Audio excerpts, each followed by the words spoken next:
দিনাজপুরের কাহারুল উপজেলায় বড় ধানের বাম্পার ফলন, কৃষকের মুখে হাসি।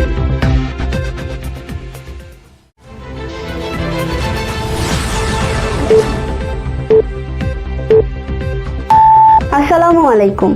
এমকে টেলিভিশনের পক্ষ থেকে আপনাদের স্বাগত জানাচ্ছি আমি আশুরা খাতুন নদী।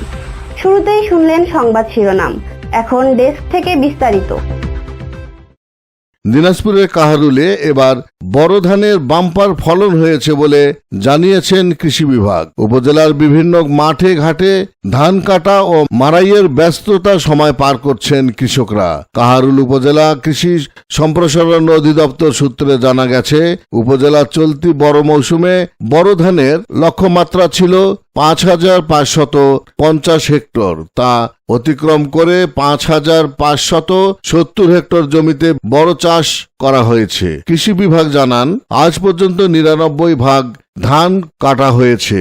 কাহারুল উপজেলা কৃষি কর্মকর্তা মল্লিকা রানী সেহান বিশ জানান, এবার কাহারুল উপজেলায় বড় ধানের বাম্পার ফলন হয়েছে। কৃষি বিভাগ কৃষকদের সকল প্রকার সহযোগিতা ও পরামর্শ দিয়েছেন। কৃষি বিভাগ কৃষকদের সাথে উঠান বৈঠকও করেছেন।